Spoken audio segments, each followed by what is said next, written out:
Join us in supporting the Springboks when they take on the All Blacks at Ellis Park on the 31st of August 2024. We will be hosting exclusive hospitality at the Ellis Park Arena. Our hospitality includes pre-match analysis by international rugby players, lunch, drinks, Category A tickets inside the stadium so that you can enjoy the game right there. After the match, we're going to have live music, more food, more drinks, exclusive parking. What more could you want? If you want to join us and bring any size group, get more information below this video.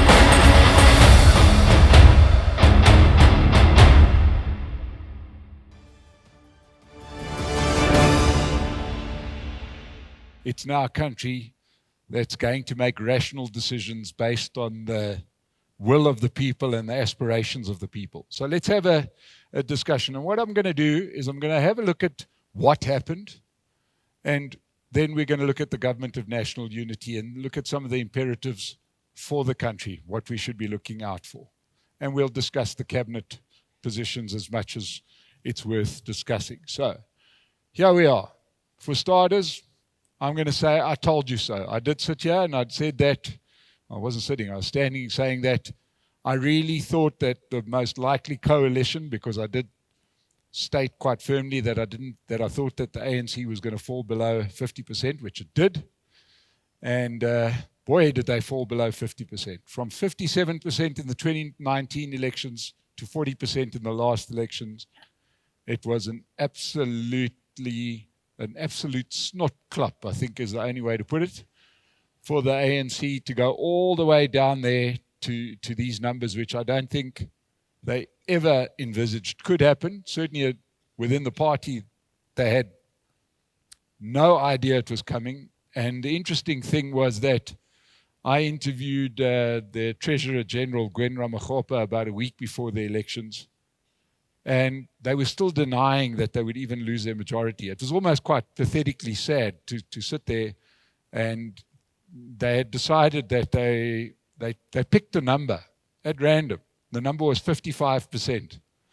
And they went around to every interview saying they're going to get 55%, as if they could talk it into existence. And that was their strategy, was to say they're going to get 55%. There was no reason for it. There was no justification for it. It was just shooting out the number and thinking that that suddenly became true. So I told you that we're going to have a government of national unity. I did say it was most likely to be between the ANC and the DA, and that came to pass. And as I said, I told you so, sort of, because we'll go into it. It sort of worked that way, but then it got Cyril Ramaphosa, and we'll get into that in a minute. So we've sliced and diced these numbers, right? And I'm not going to go into the numbers in great detail, but a couple of them stand out. We've discussed the ANC falling all the way down to 40%. The DA marginally up by about 1%. MK we'll deal with in a minute, getting this 4.5 million people to vote for them from 0 to 14.5%. It's quite an achievement. EFF, many people were tipping the EFF to surpass the DA as the official opposition. Well, they got passed into third place. We got the Olympics coming up, and there's going to be some people who look like they might win races and end up not getting a bronze medal. That's what happened to the EFF. IFP, Patriotic Alliance, they were a joke party in the previous election. They're now a factor. And the Freedom Front Plus falling a little, and we'll deal with that in a second. So we're all familiar with these numbers. That's just the scoreboard. So let's discuss what really happened. So why did the ANC fall so dramatically? The reality is that I don't think is getting enough coverage, is that we all heard this term forever about the ANC being a broad church. And let's understand, let's break down what the thinking was of a broad church. The broad church idea was that the ANC under one banner was like a superstore. you could get everything from fresh vegetables to a lawnmower, right? You could get, a kettle as well as groceries. It wasn't Builder's Warehouse where you're just going to get, it would be the same as if Builder's Warehouse started selling food. The ANC had something for everybody. It was held together, and it was an anomaly of history, of South Africa's history. So, if one just goes into this into a little bit of detail, and I don't know, this isn't a history lesson, but it does become important to understand what the next step is. And that is that, the ANC was started in 1912. And it wasn't started to liberate people at all. It was started as the National Congress to protect the rights of rich black landowners whose land was going to get taken in the 1913 Land Act. And it was to try and protect rich black landowners. It had nothing to do with the masses. It had to do with rich people within those communities that had been farming on properties around the country, KZN, Free State, etc. It was an elite organization. It wasn't a liberation movement. It wasn't an anti-anything movement. It was to protect the rights of rich people. That was its roots. South Africa comes along, a lot of things happen. The Land Act, 1913, dispossesses much of that, takes much of that land away. Apartheid comes along, and it did have the effect of impoverishing many blacks, right? There's no getting away from that. At that point, the ANC, as they became known, was vehemently anti-communist. But you had the situation where the enemy of my enemy becomes my friend. And when the Communist Party of South Africa, which was a completely white organization, was banned, they were looking for a home. The same with the Indian Congress in Durban, the Natal Indian Congress, which was quite influential. All these bodies that had been banned by the National Party, they end up in the ANC. And then, of course, with the oppressive laws of apartheid that the National Party had in the sort of especially going into the 70s, the one thing that the National Party reluctantly allowed was trade unions. Because following the 76 riots, if they didn't allow trade unions then, we had a real potential for things to get physically ugly back in the late 70s. So the National Party allowed trade unions to form, which was the first time in decades that black South Africans could legally form into some kind of collective unit, movement. And the trade unions became, as we will remember with the Mine Workers Union and a few others, South Africa got unionized almost to achieve political aims. And then those unions were sitting there, and now you had, in the early 80s, the formation of the United Democratic Front. The unions, there was still a lot of talk. Should they be part of the ANC or not? The ANC were sort of like, looked at those numbers. There were millions of members. So they were sucked into the ANC. And really what I'm saying here is that the ANC became this broad church that included black capitalists, white communists, trade unionists, and workers. This wasn't a meeting of people that had the same objective in mind. When the ANC got unbanned, there was a sort of feeling of, okay, this jumble sale will become a movement. That's why they never called it a party. And it became all things to all men. Right, well, that's sort of sketching how the ANC that came into power in 94 and ran until a month ago, ran the country, was this broad church. And what I'm saying is, you've got to view the ANC's performance as the death of the broad church. Those pieces that were bolted onto the space station have now left. Primarily, if one takes the idea that, it's has always been the thing as a bit of a laugh in South Africa, that our leaders would call each other comrade and sort of say they're communists, have a membership somewhere in their wallet, a membership ticket, but it meant nothing. They were capitalists in many cases. Those guys, if you want to be a communist right now, you should join the EFF. That's it, right? If you want to be a tribalist that wants to turn the clock back 150 years, join MK. That's what those parties stand for. The ANC, or what's going to be left of the ANC, is going to be around business interests. And that appeals to about 40% of the country. So that just gets us all to understand what's happening here. Because even a lot of people that voted aren't sort of thinking that way. But hell, how communist has Blade Nzimande ever been? You know, how pro-unions have our union, has COSATU ever been? These are sort of political organizations that masquerade as something else under the banner of the ANC. This has all fallen apart. And I'm going to say, once again, because as you know from my last talk here, I'm not scared of the odd prediction.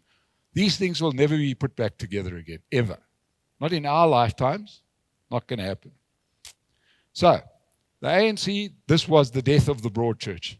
And we're going to talk about the implications of that in a second. And then, of course, some of the things that we all lived through. The lack of service delivery, the deadwood, some of these ministers that are just there, I don't know, to drive around in convoys. They never do anything. You know, leadership matters. The ANC did none of this. It was a disastrous organization from a leadership point of view.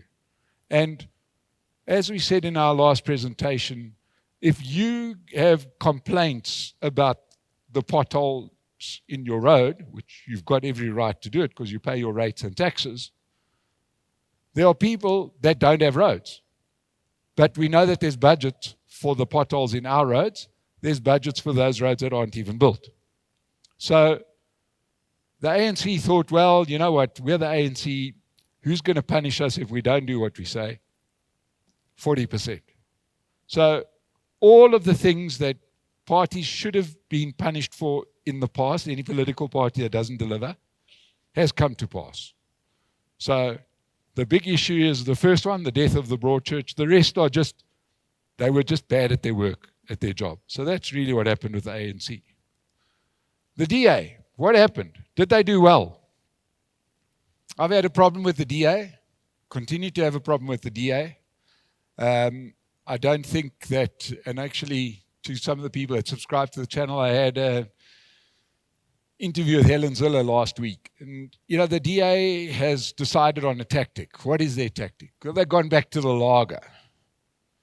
That is that get, you know, as they so delicately put it, get rid of this experiment of having black leadership. This is a party for white people and very privileged people.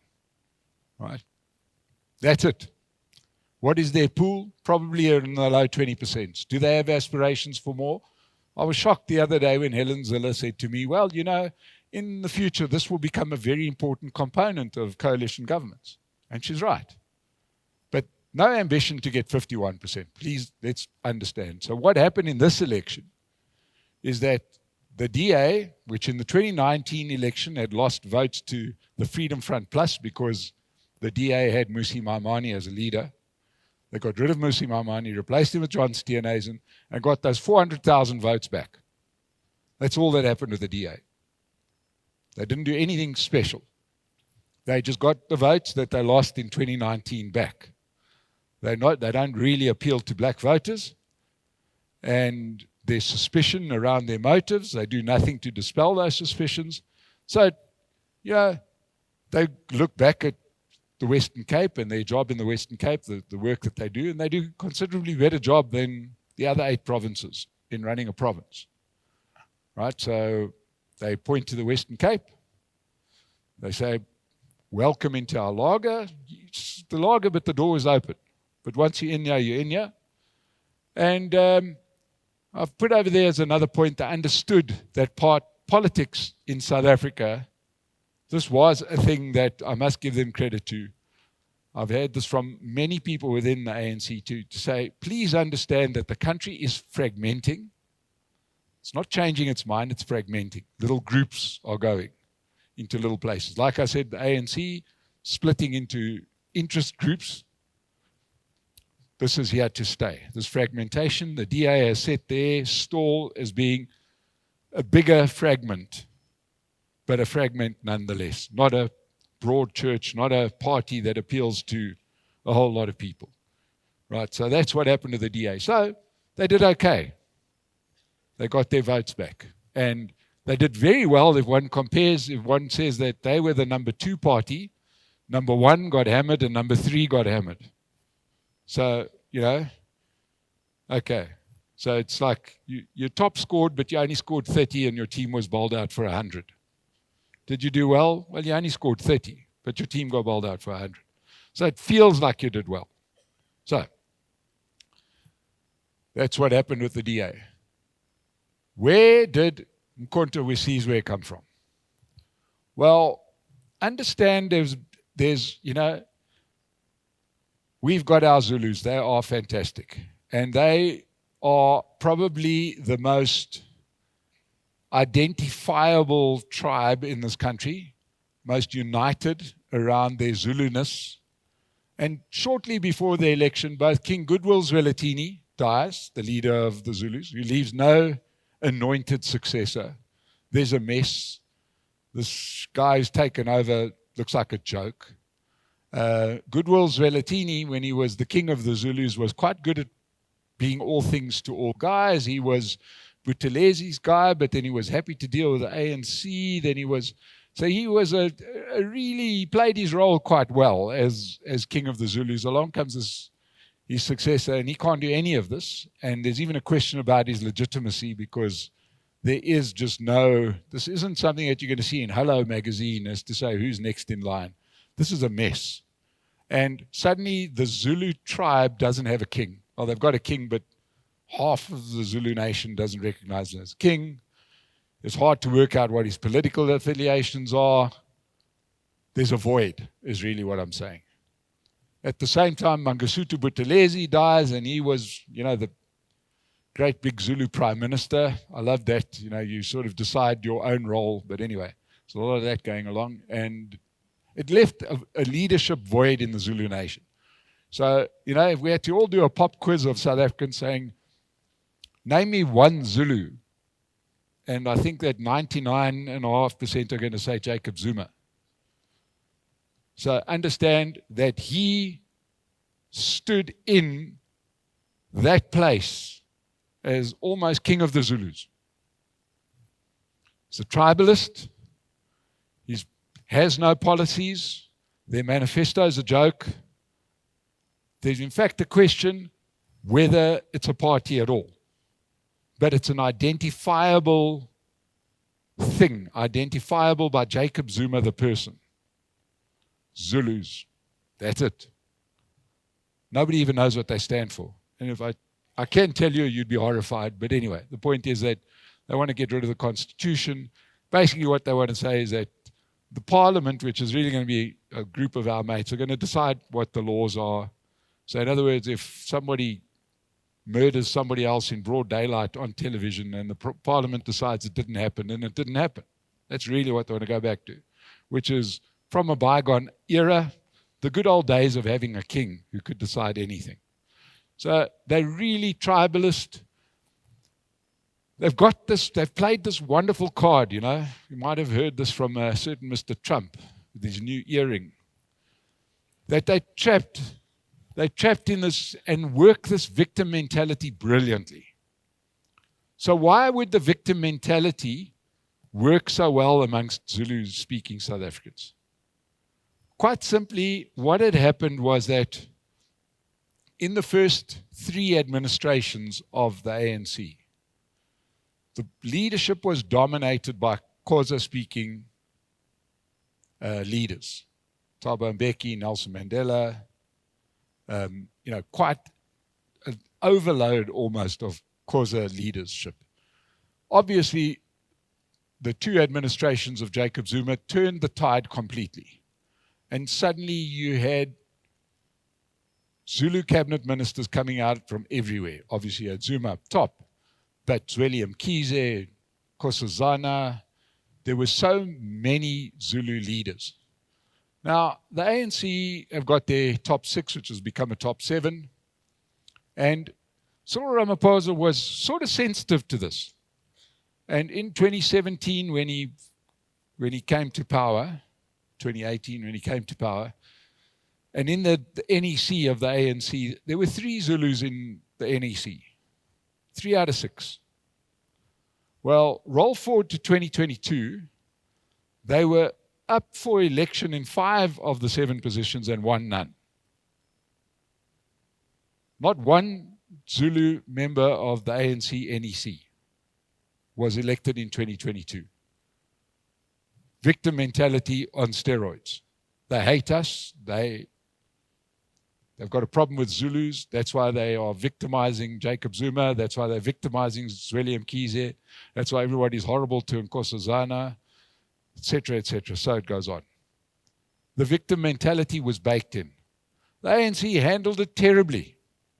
They gave them all the publicity. From the time we spoke in February here until the election, all you saw was the ANC doing all of the marketing for MK. Take them to court about the name, take them to court about the logo, take them to court about whether Zuma can be a member of parliament. He was never planning to be a member of parliament. Bottom line is that they got this great big marketing machine, thanks very much to the ANC, the victim mentality baked in, and suddenly they have the Zulu king. What were tribalist Zulus going to vote for? That explains the vote. So that's where Mkhonto sees where it came from. And we'll talk about the prospects for them in a minute.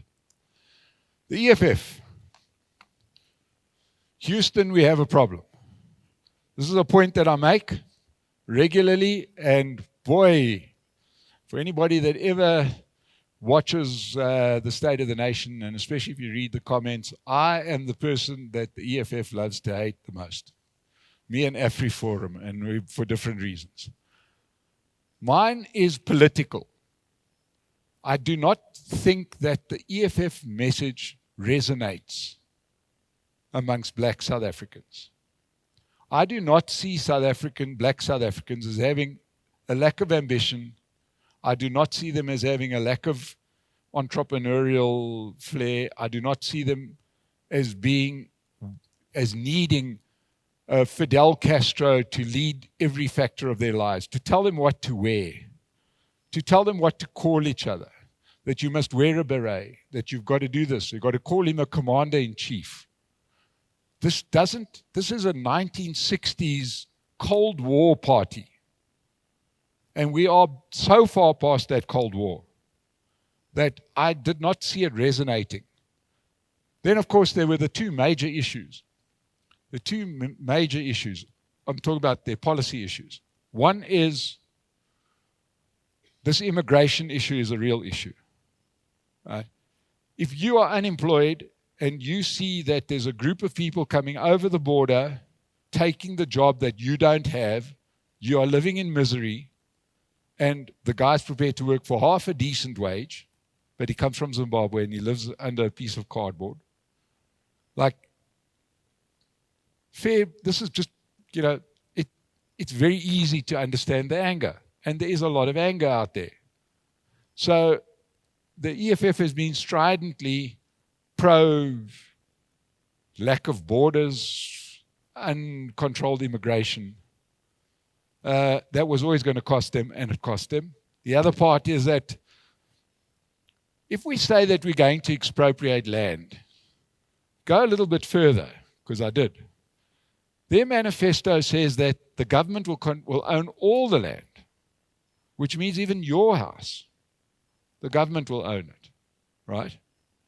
Well, that's fine. You've got a version of that in some European countries.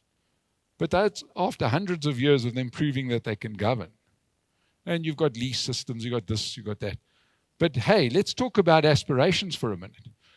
If your house gets taken away from you, that's devastating. But what happens if you're a young, upwardly mobile black who knows that your parents under apartheid was denied ownership of property? Now your great liberator says, no, you're not going to own property under us either. I just did not understand the policy that they think it's going to work.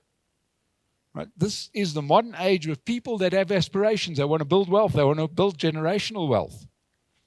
And when they hear Malema having a go at all these things, they're seeing themselves in this. You know, it's always like that thing. It's very nice to come home and say, come and have a nice look at my pet Rottweiler. Well, that's fine. But what happens if that thing bites me? You know, so some of these policies sound great to Malema because he's going to keep on living in his mansion in Saxonwold. But to that person on the ground who's working really hard, it's a disaster. So I didn't really see them growing. You know, I did a voter education thing at Northwest University, and there was a group of EFF student command singing, dancing, etc. And I said, oh, let's talk about land. I said, let's do an honesty poll. And I've got to say, fair dues to them. They took it in the spirit, and they were actually quite truthful. Now, we're in Potchefstroom, and I said, right, you guys want to expropriate land? Yes. I said, okay, so let's understand we all want to be given a farm. Everybody, right? Yeah, so that's not the question. The question that I'm asking, who wants to be a farmer? Not who wants to own a farm, but who wants to be a farmer? Who wants to wake up at the crack of dawn and milk cows? Who wants to do this? You at a university, these guys are saying, expropriate land. Who wants to be a farmer? And I think about 3 people put their hand up. You know, I'm saying it sounds like a policy, but it's not really. So I have a real problem with their politics, and I think it hurt them. And of course, if you want crazy, well, nobody's going to out-crazy Jacob Zuma. So if crazy is your thing, vote for MK. So, and of course, there's another problem, which is South Africa needs to get back to work. Everybody's struggling. Very few people are having a good time. And this whole thing of like disrupting parliament, this protest, this, that, it's starting to get tiresome now. Yeah, like let the guy do his State of the Nation address, not me, the president, and let him just finish what he has to say. So the thing about the disruption hurt them badly. You know, that time is gone. And I don't think it's going to be back, because it's quite an indulgent thing to sit here and we can disrupt the speech, and then what? You know, there's a time when you want to say, listen, just shut up and let's hear what the guy has to say. So that's why, in a way, you're seeing the EFF at the moment not sure what to do. They know that the old policies don't work, but they don't have new ones. So let's quickly look at some of the other parties. The IFP, MK hurt them really badly, trying to re-establish their party in the post-Buthelezi era.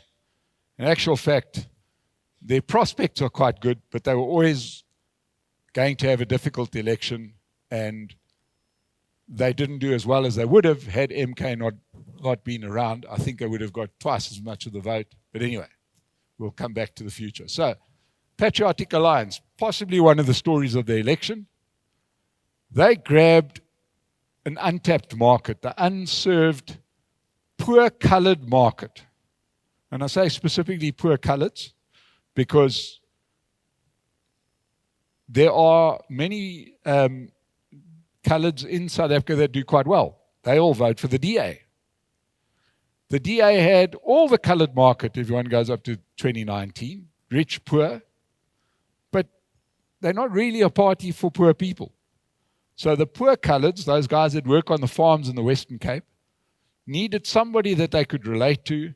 That's what the Patriotic Alliance offered. Did they hurt the DA? No, those poor coloreds were largely holding out, voting for the ANC. The ANC used to get about 30% in the Western Cape. Now they got 18%. That vote went to the Patriotic Alliance. So as much as Gayton McKenzie came on my show, went on every show saying they're going to teach the DA a lesson. Well, they didn't teach the DA a lesson in the Western Cape. They taught the ANC a lesson. So understand what they're dealing with. Freedom Front Plus, the DA ate their lunch because the DA went back to their old policies, got a white leader. Freedom Front Plus suffered. They're hanging on by a thread. Not sure what their plans are. I've asked their leadership. Doesn't seem like they know what their plan is. But anyway, they're nice guys to talk to. Then our mates down at the bottom, Action SA, Rise Mzansi, and Build One South Africa, always say, your problem is that we can't mention one party without mentioning the other two.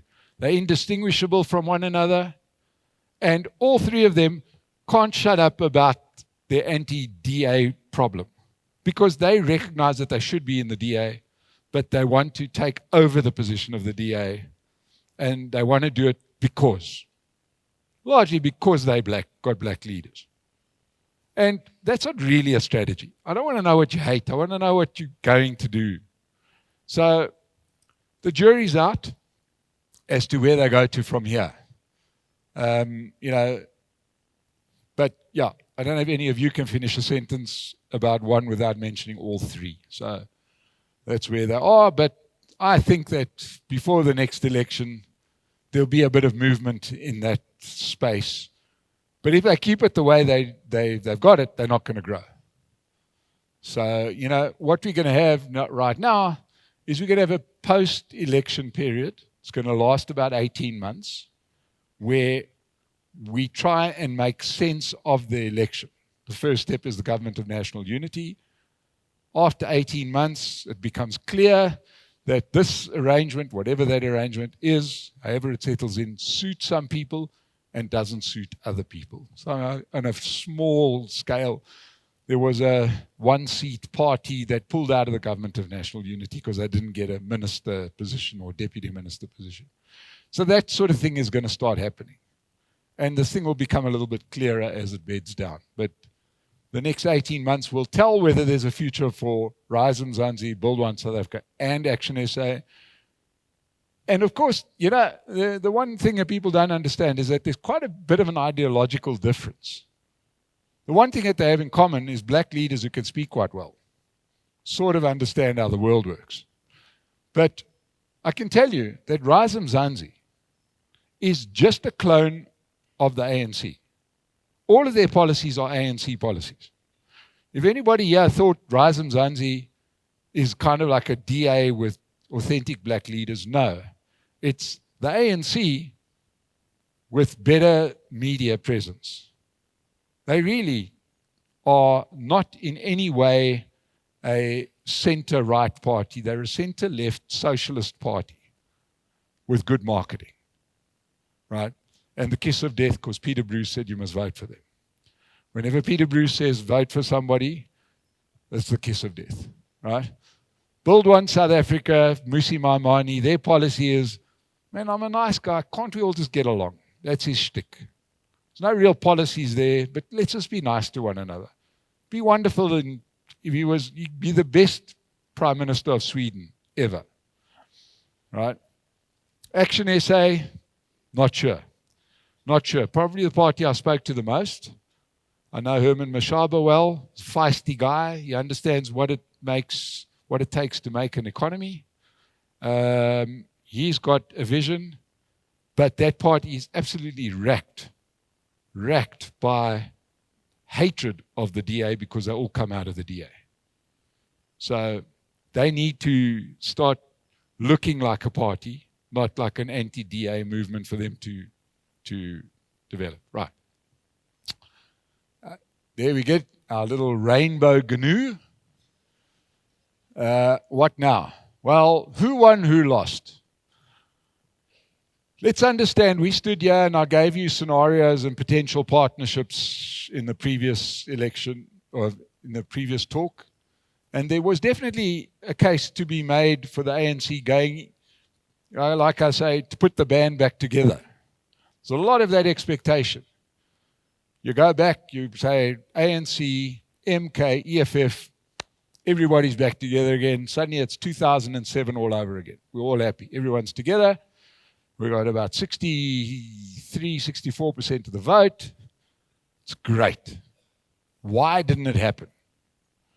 Well, the reality is that let's just talk about the practicalities. Zuma said he will not talk to the ANC of Ramaphosa.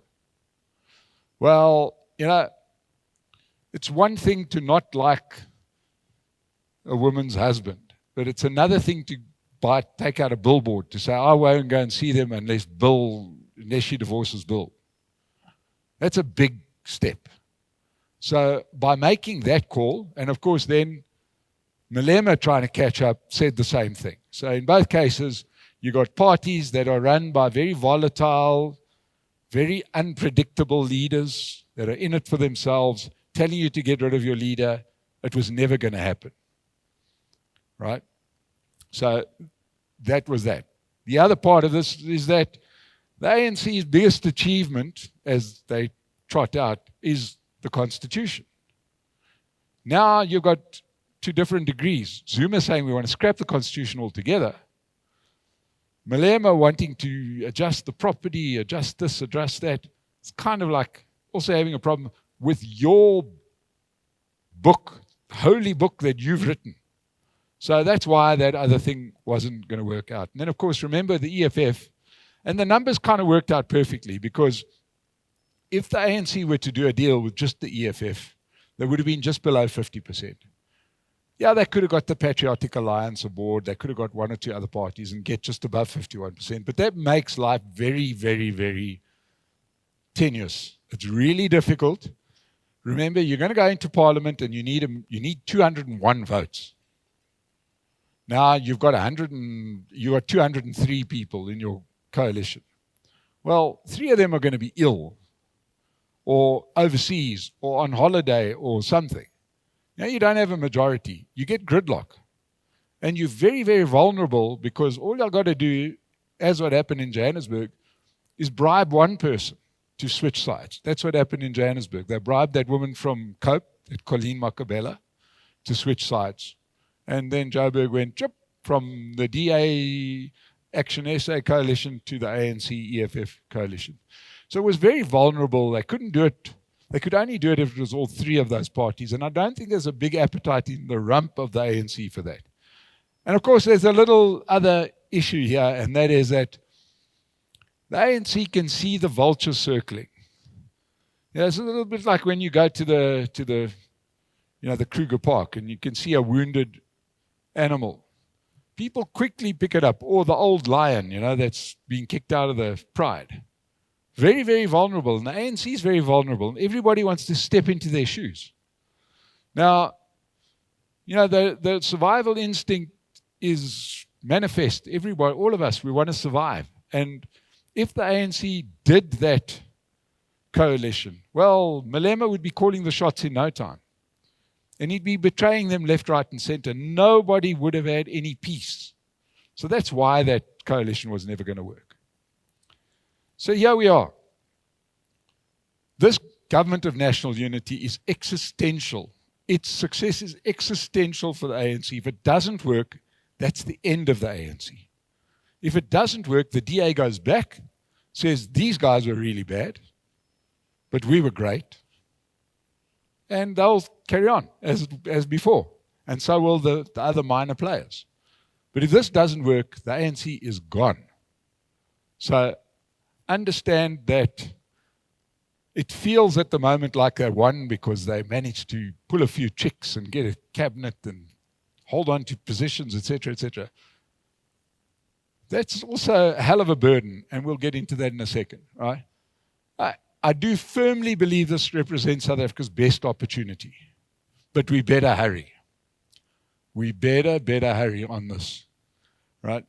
And then also, it is important to understand that this government of national unity gets trotted out that we had a government of national unity in 1994, but we didn't, right? This is an extremely different thing, and the only people that don't know it are the ANC. The reason is, in 1994, when there was government of national unity, that was really a skills transfer. Yeah, the National Party had run the country for all these years. They knew how this ministry worked, that ministry worked. There was upheaval, etc. Keep some of the guys there while somebody else learns what they actually do. And it was done to varying degrees in that period, 94 to 96. But the ANC always had 63% of the vote. So at any point, it was always their way or the highway. You got 63%, you're the majority. You can, at any point, tell these guys all to take a hike. So it wasn't really a government of national unity. This is one. So in other words, if the DA gets pissed off and leaves, they don't have a majority. So this is very different from 1994, and that's a good thing. It's a good thing because it means that everybody better be committed to this project or else it falls in on itself. Right? And it makes sense to have the economy represented in the government. It's been this crazy situation in South Africa for the last 30 years, and many people over here have felt that problem, is that you've got the people making decisions and they're not speaking to the people that make it all happen. You kind of have a government working against the people of South Africa, against business. It's crazy. It's been madness. That's why you end up with that crazy thing on COVID where they ban roast chickens. Right? Why? Well, only because you hate those people that are selling the chicken so much that this is your chance to stick it to them. And it doesn't help anybody. It doesn't help the country. It's just bad policy. So in any other country, you would have had business and government in the room together saying, how do we deal with this crisis? And it would have been a better result than what we had. So this is a good thing. And then what is the most important thing, and it's not being mentioned enough, is that for 15 years, we haven't had economic growth in South Africa.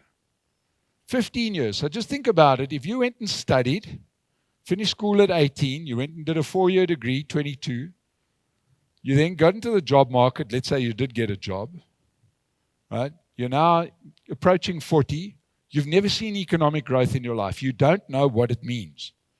Now, I've interacted with a lot of people, and they actually don't understand that an economy can grow. 15 years, it's a long time. You know, to some of the people sitting over here, we can remember a period of economic growth. So you can kind of go back into your to the mind and say, okay, I know what it's like when it grows and suddenly there's money and suddenly we're building new roads and suddenly there's progress, etc., etc. We're building new suburbs, new hospitals, whatever. Those people have only seen a shrinking economy. It's a crisis for the country. And it's a crisis amongst professional blacks because they don't understand why we believe the system is so wonderful of free markets. It's just delivered misery. We need to get the country growing, and desperately, quickly, so people can understand what that means. The cabinet. Cyril. This man is a genius. What he keeps on doing is he wins every battle and he loses every war. I have never known a as incompetent as he is on the big issues. So just think about it this way. The ANC gets unbanned. He's the most popular guy in South Africa, and he doesn't even end up as deputy president. He writes the constitution. They kick him out of the party. He does all of these things. He eventually becomes the president, and the country loses their majority. Everything he does turns to dust. Right? He is just bad. Because why? He seems to be obsessed with the short-term battle. And what did he do with this government, with the cabinet? He decided to hold on to a few key positions, defend them for all he's worth, which he succeeded in doing. And ultimately, what's going to happen? His ANC cabinet ministers, I think that's the Lord.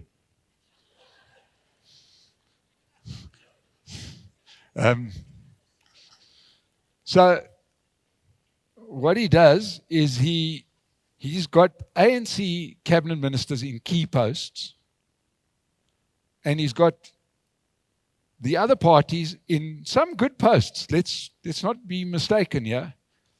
But the possibility of the ANC cabinet ministers being outshone is so dramatic that, it's like this could be a very short-term gain. Like, in other words, if this economy doesn't start improving, well, the ANC control the Ministry of Trade and Industry, Ministry of Finance, all of the finance. So in other words, you're taking that all on yourself. Like, share the responsibility and the blame here, brother. Come on, think about it. But that's the way he does. But police, defense force, he holds on to these key positions, or what he thinks is key, instead of understanding that this was his opportunity to actually not make yourself so vulnerable. But Cyril makes himself vulnerable, and therefore there's going to be a price to be paid. The opposition parties in the coalition have got enough important positions to make a difference.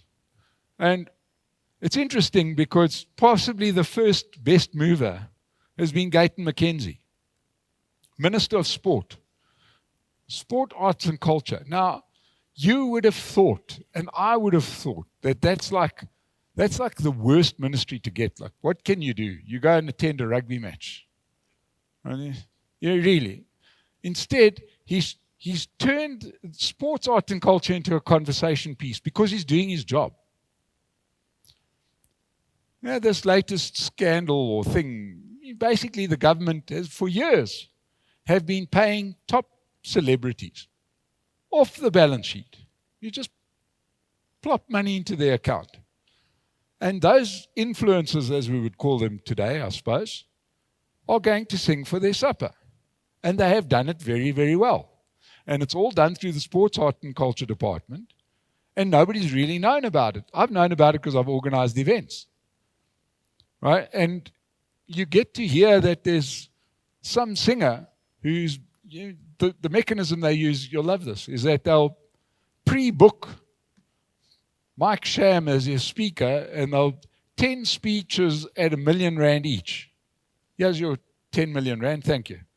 But when we call on you for those 10 speeches, come and deliver them. Cool, no problem. And they'll maybe come and call on that person for 3 or 4 speeches, but they've paid you the money. And that has been the grift for the last 20 years. Okay, and what you do, you say you're promoting arts and culture.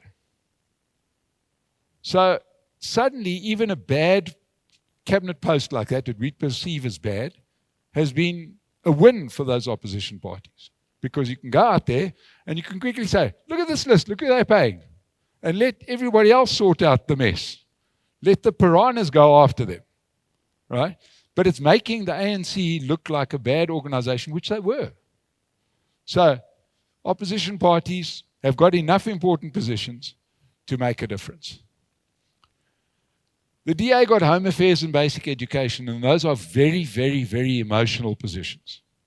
Nothing is as important as your children's future, and if you're not running the basic education thing well, or if you are running them well, people are going to love you.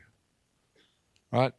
So Home Affairs, that's the one source of dread for all South Africans. If that suddenly starts becoming efficient, you might start thinking twice. Right? Public Works and Agriculture. Dean McPherson, John Steenhuisen. Very, very important ministries. Very important ministries. Public Works manages 88,000 government-owned buildings. It's a staggering number.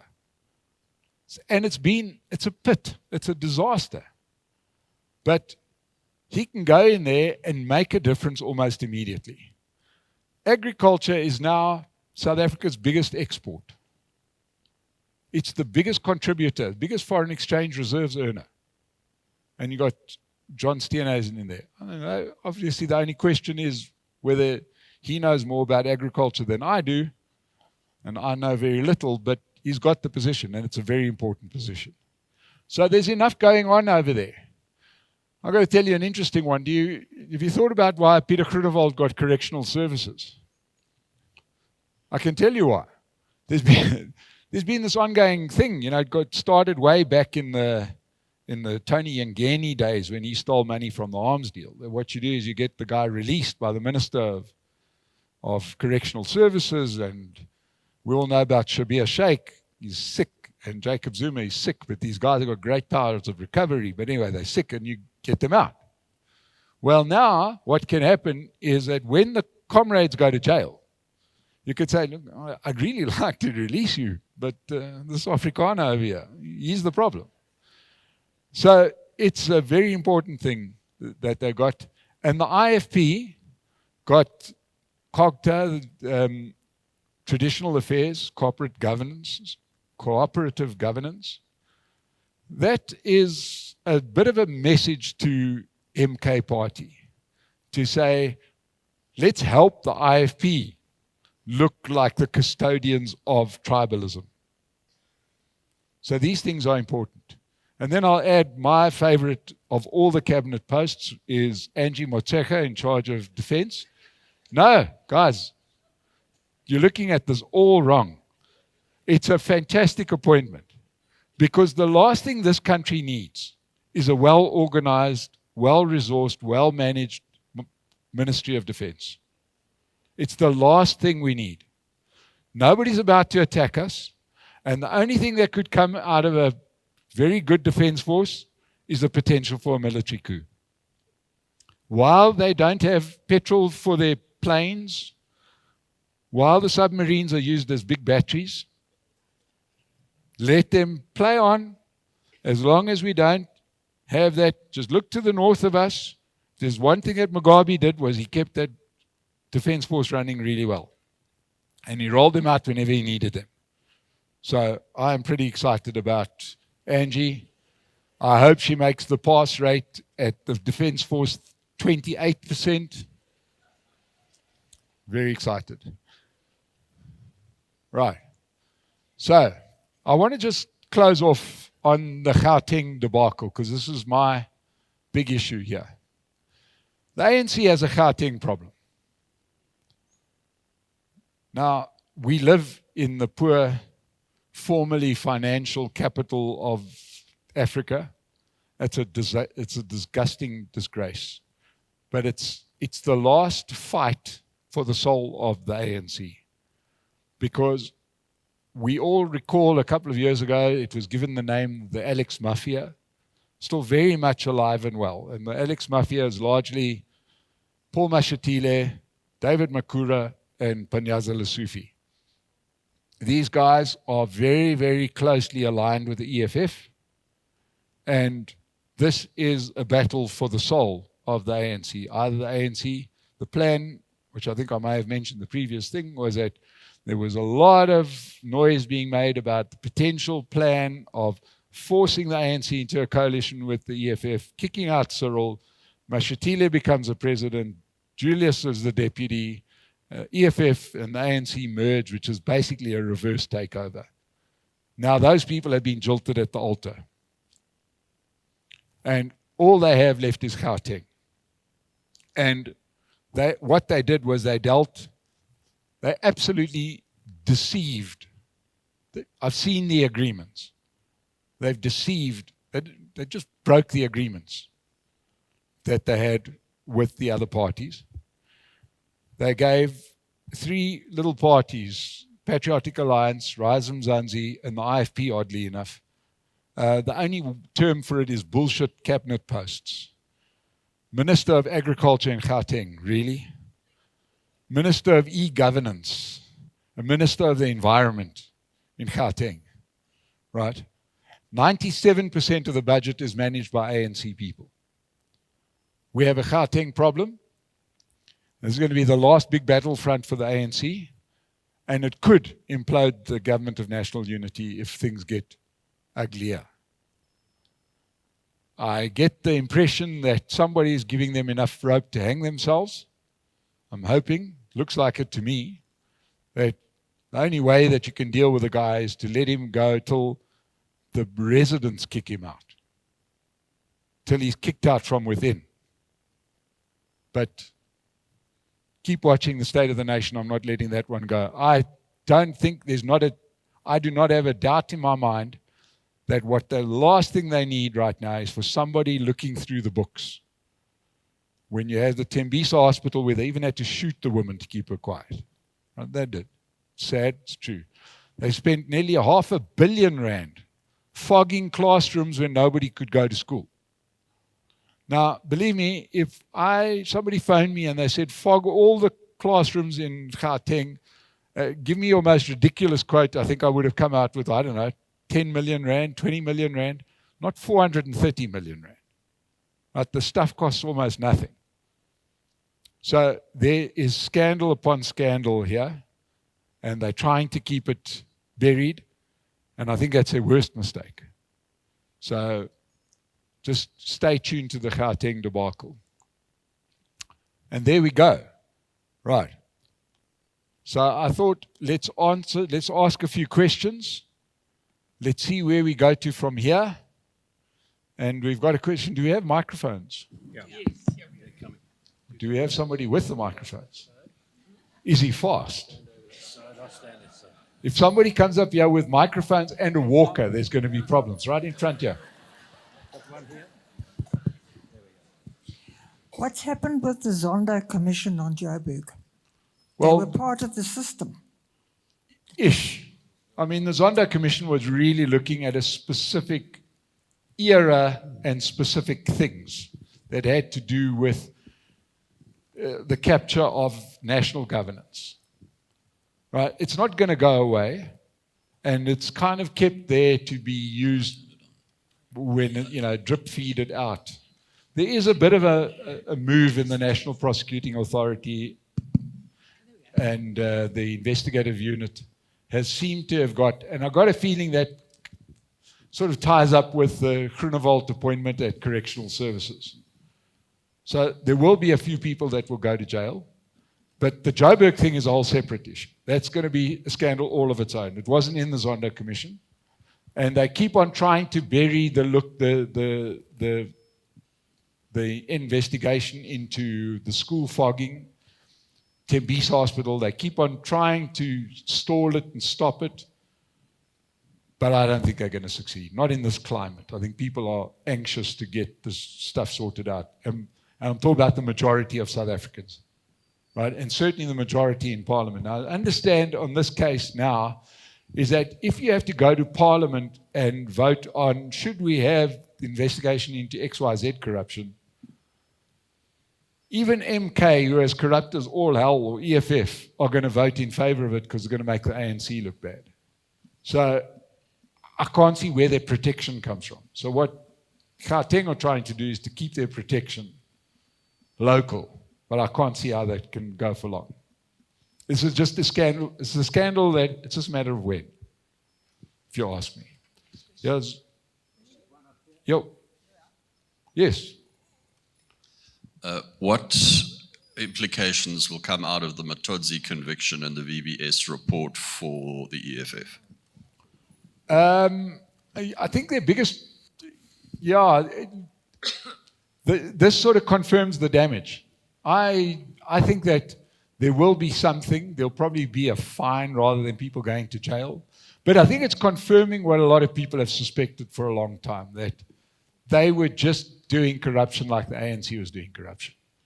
And, you can say, I stole cars, but that was 10 years ago, and I don't steal cars anymore. But hang on, you still stole cars 10 years ago. So I think that this thing is going to break quite hard, continue, because the media is not going to let it go. Because, I think that Julius Malema has racked up too many enemies. The thing that I find quite interesting is this guy, Dondo Mogajani, who's been fingered in the same report. Now, he was the golden child and at one point looked like a future governor of the Reserve Bank and beyond reproach. And anyone that, coming here would have seen massive billboards just on Grayston Drive saying that Dondo Mogajani had joined Moti. Now, anybody that knows Enver Moti will know that, he got very rich very quickly. So I tend to believe that everything I hear about him is true. It'd be quite a blow to him personally and to some of the people who backed him for many years, people who are in the financial cluster. But yeah, I think it's just going to load more problems for the EFF. It's more salacious than what it is criminal. Question? I know there's one here and one in the front. Put your hand up, please. There, over there. The gentleman just here. Yeah. Okay, do you want to ask so long? What has happened to the SOE position? Well, that's interesting. The state-owned entities have been, you know, Cyril Ramaphosa has said that they're going to go back to the departments where they belong. So in other words, you put Transnet into the Ministry of Transport to manage. You put Eskom in the Ministry of Electricity to manage. That's kind of the idea. Until it's done, it's all sitting under Cyril Ramaphosa's control because that's what he loves to do. Puts everything into a super presidency and you end up with a mini parliament inside his own office. I think that right now, and given the current mood, it's very hard to see a deterioration because the microscope is so big right now. Everybody is watching every move that gets made when it comes to corruption. And there's no tolerance for cover-ups. I think that the Gatfall factor is immense in South Africa, across the line, right? You know, if you think back to the start of the Zuma days where they started state capture, and he was still enjoying the residue of the Mbeki era, and we still had growth as the vehicle was coming to a stop. You could tolerate corruption because the lights are working, because we're making money, because. In this climate, it's a disaster. And please don't sell short for 1 minute how bad Pravin Gordhan was. Right? In the history of cabinet ministers that have caused damage to South Africa, he probably outranks all of them. He was a demigod, hated business, was incapable of holding people to account. He didn't understand what he was doing. He was a disaster. He did absolutely everything wrong. The only thing he didn't do was steal money. But it would have been cheaper had he stole money. Right? So now with him gone, at least, and we can see it in the performance of Eskom, at least with Pravin Gordhan gone, Eskom can run Eskom again. Transnet can run Transnet again. And in the last couple of years, a lot of the really bad actors have been gotten rid of. So in the scheme of things, I'm pretty hopeful. The interesting thing is going to be to see whether some of these SAEs get shut down or sold off. I don't think any of them are worth selling off, but they may get shut down. Let's hope. Just taking it a bit further back with the system that we have. When we vote, we decide who gets employed, and when we pay the taxes, we pay the salaries. So that, on description, describes us as the employers of the politicians, which we know isn't taking place right now. What's your thoughts of introducing direct democracy so that the voters can actually have a referendum, make direct decisions on many operations? Now, throughout the world, that has worked very well, and the more successful countries have tended to embrace it. To a degree. To a degree, I think direct democracy has worked. I think that direct democracy, I think that there's flaws in all the systems. You're seeing the flaw in the system in Britain at the moment, where they've just had the election. Labour have won. They've won 60-odd% of the constituencies with 30% of the vote. Do you know that Labour in the UK got fewer votes in 2024 than what they did in the last election in 2019? Right? And yet they've got a bigger, like nearly twice as many seats. And in those, I understand where direct democracy works in terms of your local governance, but I'm not 100% sure that it's that successful in holding bad governance on a national level to account. So I'm saying, I hear the argument for more direct democracy. I don't know if it would work that well in South Africa. I'm pretty in the scheme of things, I'm pretty comfortable with the system as we've got it at the moment. It's not a great answer, but then I don't like the other one either. So, Over here. yeah. Good morning. Morning. The one thing which occurred to me, having watched all this, is that we must be one of the only African countries south of the Sahara where the government did not stay in by force. That to me was quite an eye-opener, really, because everybody else has stayed in by force, and it's always been a disaster, except for the people at the top. So that one thing I thought was going for us quite well, actually. So there must be some people at the top there that appreciate that the other way is not as good. I tell you that that is absolutely such an important thing, and I can only feel intense shame for not leading off with that, because I think that that is a very, very vital thing that one can say in favor of where South Africa finds itself, and that is that a government that was voted out has ceded control. There's been no violence, and there's another part to that, and that is that, you know, it's a little bit like mixing paint or something like that. After a while, it becomes pink, you know. And I think democracy in South Africa is going to be pretty hard to unravel. It's getting baked in, and it's important. And it is an important thing that we're able to remove people and they go.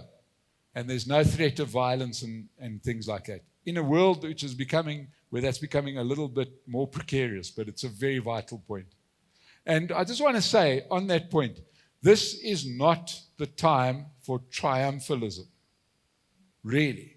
It's very, very, very important that, you know, especially white South Africans, the DA as representatives of whites, as, you know, in this crazy way that we do it, that nobody gets out there and sort of says, you see, now we'll show you how to run a country properly. Let's not do that. People are hurting out there. There are a whole cohort of black people that are very, very saddened to the core. Their team has lost the World Cup. They feel dreadful about the arrangement that the former oppressor is now in government.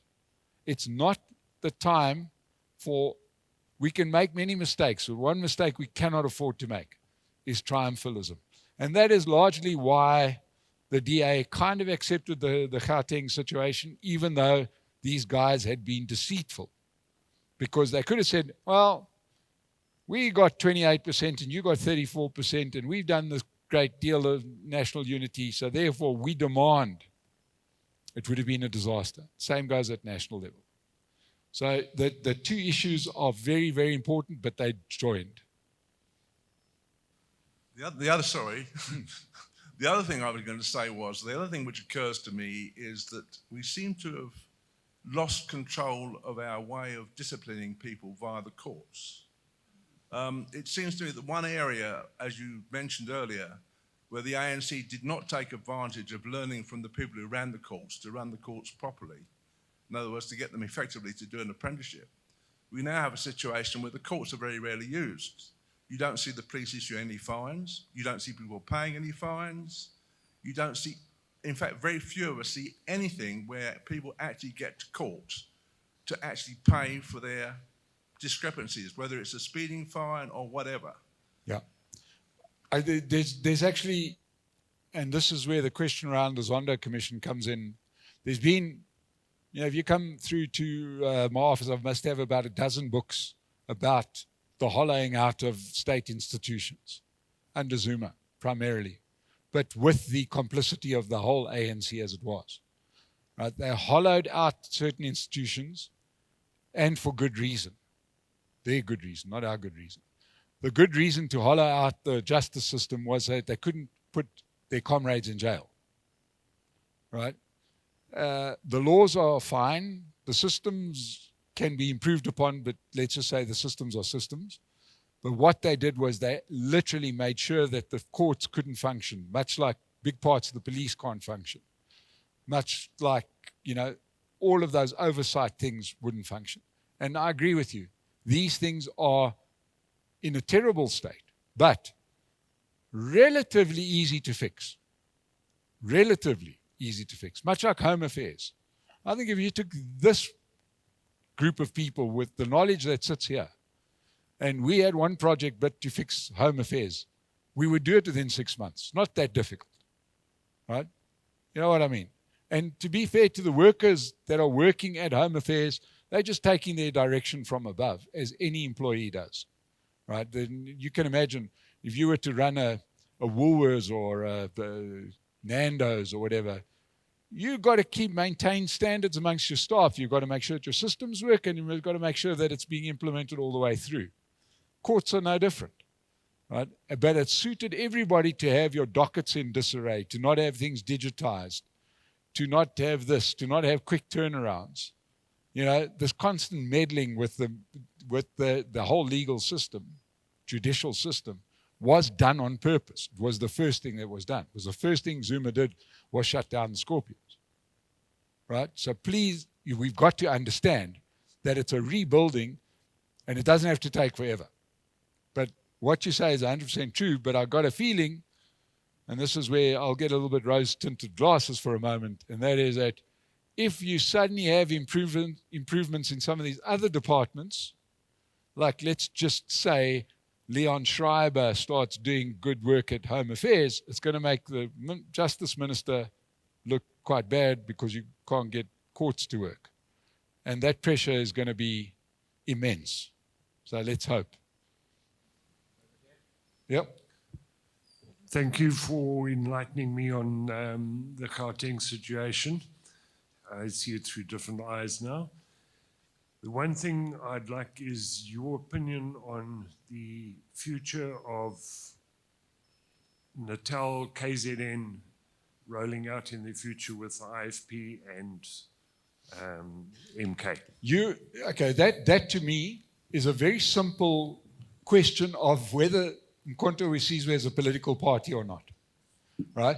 And I say that because I honestly don't believe that they're a political party. I think that it's a Zuma, you know, Jacob Zuma is, the way to describe him is he's a narcissistic post-truth populist. Right now we've got two of them in the world, him and Donald Trump. It's all about them. Facts don't matter, but yet they remain extremely popular within their echo chamber, which can be quite large.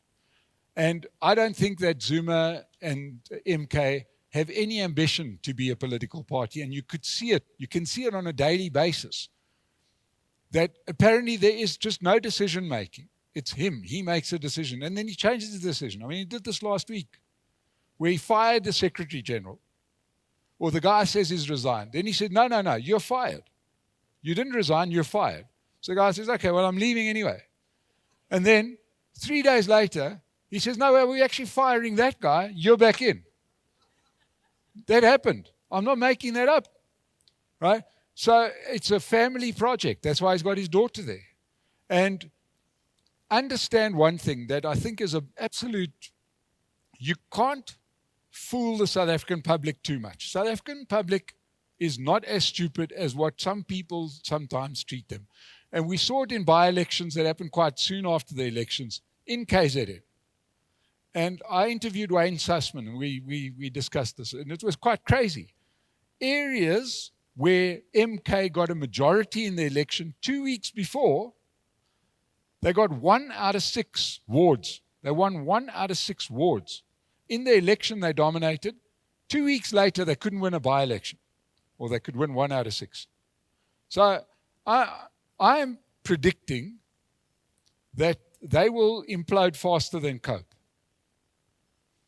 And when that happens, in actual fact, it may work out.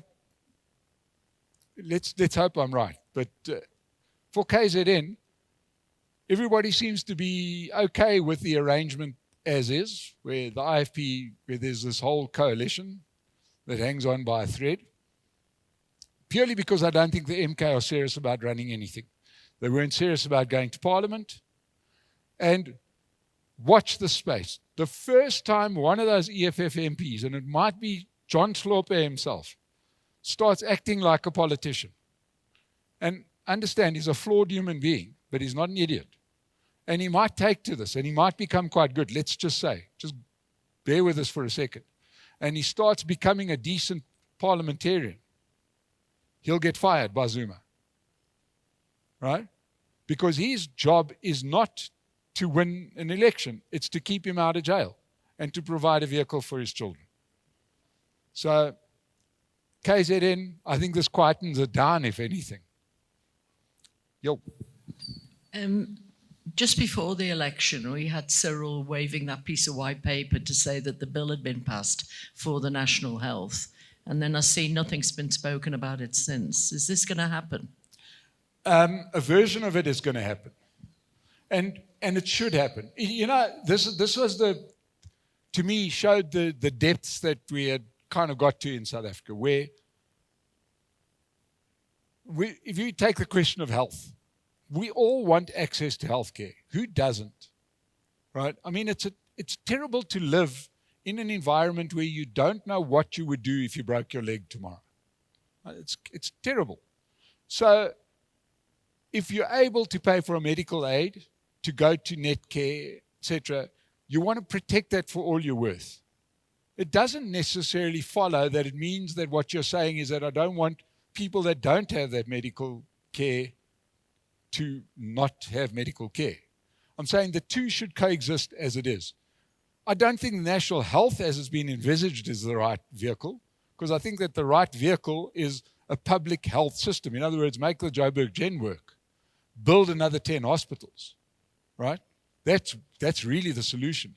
But I think that it's quite an easy thing to knock into shape, but we had got to such a fractious situation in the country where all the beleaguered ANC of the pre-election could do was threaten business, threaten whites, which is code for threatening whites, because they knew that they couldn't deliver. So you try the boogeyman argument. You start saying, these are the bad guys. These are the guys denying you health. Not that the Joburg Gen's in a mess, but it's these people going to that hospital that are your problem. And that they're not going to be able to do that anymore because these people are sitting in the room with them now. So the two should work together. So I think that a lot of these issues, same thing with the expropriation of land. If you need land, we've got enough land. You don't need this particular productive farm to be taken away and given and made unproductive. What you need is everybody in the room to say, how do we solve the problem? So I'm quite hopeful that a lot of these issues, and to be fair, if one looks at the other side, there isn't need for land. Let's do something about it, not threaten to take your land away and this and this and this and raise the temperature that everybody feels uncomfortable. That's not really helping anybody. But I do think that we've got a situation where the people who have got the keys to unlocking the mystery are in the same room with the people that need the mystery solved. Yeah. He's galloping.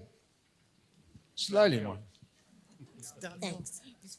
How much power would the deputy ministers have? Because the ANC are the ministers, but then there are DA deputies.